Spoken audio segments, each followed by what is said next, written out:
Dzisiaj mamy na planie dwa samochody, które wyglądają praktycznie tak samo, ale różnią się kwestią zasadniczą. No bo tutaj mamy silnik elektryczny, a tutaj benzynowy.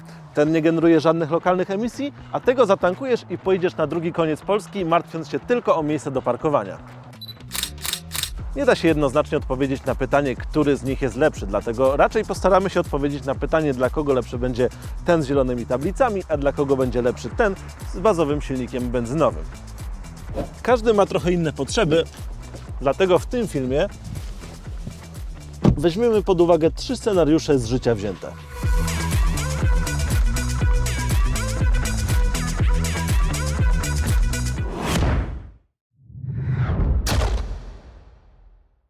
Wyobraź sobie, że masz duży dom, duży garaż, no i ładowarkę, z której możesz ładować samochód w domu. No i samochód elektryczny w tym przypadku ma zdecydowanie duży sens, ponieważ po pierwsze koszty eksploatacji są sporo niższe, bo ładujesz sobie samochód sam w domu, a jak dobrze pójdzie, to może i z fotowoltaiki. No a po drugie masz drugi samochód, który może z łatwością pokonywać krótkie trasy i nie musi się przy tym nagrzewać. No bo umówmy się, aspekt ekonomiczny jest ważny, ale ten elektryk jest sporo droższy od wersji spalinowej. Także różnica w cenie zwracałaby się jakiś czas.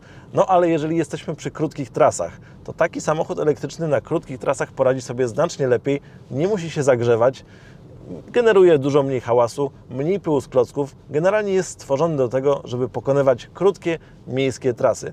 No a drugie auta w domu rzadko kiedy jeżdżą więcej niż 10-15 tysięcy kilometrów rocznie. No i kolejna sprawa jest taka, że drugi samochód w domu często otrzymuje trochę mniej uwagi niż to główne auto. Na szczęście elektryki w tym przypadku też sprawdzają się trochę lepiej, no bo są po prostu zdecydowanie prostsze konstrukcyjnie. Nie przesadzę chyba, jeżeli powiem, że od użytkownika wymagają w praktyce tylko tego, żeby pilnował poziomu płynu do spryskiwaczy. Niektórzy potrzebują jednak samochodu, żeby pojeździć trochę więcej i tutaj przechodzimy do kolejnego scenariusza, czyli sytuacji, w której na trasie Warszawa-Hel można Cię spotkać częściej niż papieża w Watykanie. Takie XC40 Recharge ma zasięg, który w zasadzie pozwala dosyć wygodnie podróżować po trasach, no ale akurat na trasie Warszawa-Hel musiałbyś się ładować przynajmniej jeden raz, a z ładowarkami w trasach bywa tak. Czasem są zepsute, czasem są zajęte, a czasem nie podają takiej mocy, jakie powinny, przez co podróż po prostu się wydłuża. I w praktyce zasięg, który deklaruje producent, jest możliwy do osiągnięcia na drodze, ale żeby to zrobić, będziesz musiał jechać trochę wolniej i trochę oszczędniej korzystać z klimatyzacji. Także moim zdaniem, jeżeli chodzi o podróże bez planowania i bez zmartwień, to na tę chwilę silnik benzynowy jednak wygrywa.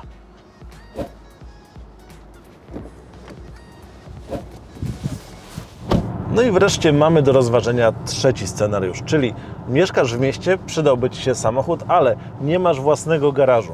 I o ile jazda elektrykiem po mieście jak najbardziej jest sensowna, tak brak garażu trochę komplikuje całą sytuację. Jeżeli nie masz możliwości uzupełniania prądu we własnym domowym zaciszu, no to musisz liczyć na ładowarki, które znajdziesz na mieście. Tych ładowarek generalnie jest sporo, ale po pierwsze nie zawsze muszą Ci być po drodze, a po drugie bywają dosyć drogie. Takie ładowanie na ogólnodostępnych, publicznych ładowarkach może kosztować tyle samo albo i nawet więcej, co tankowanie spalinowego pojazdu. Także po pierwsze gubi nam się aspekt ekonomiczny, a po drugie gubi nam się ta wygoda z użytkowania samochodu elektrycznego.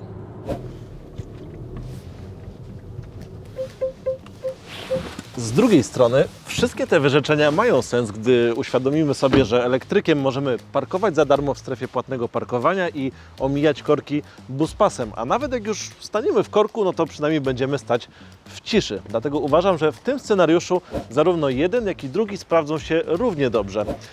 To daje nam remis w końcowej klasyfikacji, natomiast nie chciałbym kończyć tego filmu takim kompromisowym, grzecznym remisem. Dlatego zaplanowałem jeszcze dogrywkę, w której bardzo subiektywnie powiem, którego ja osobiście postawiłbym w swoim garażu.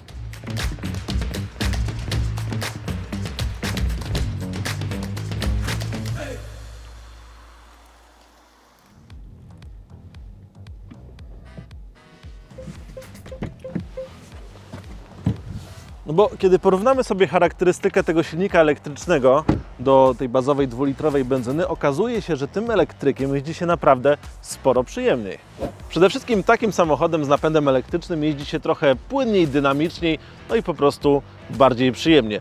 Tutaj jest skrzynia biegów, a tutaj takiej skrzyni biegów nie ma, przez co reakcja na gaz jest bardziej bezpośrednia i natychmiastowa.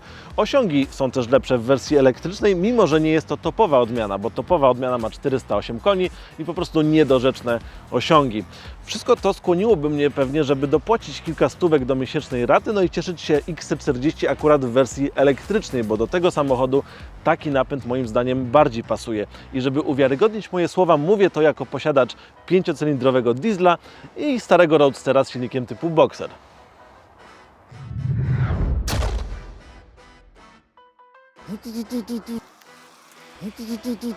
Będziesz musiał jechać wolniej, będziesz musiał jechać chłodniej. Wszystkie te wyrzeczenia mają sens, gdy tutaj nie ma skrzyni biegów, która...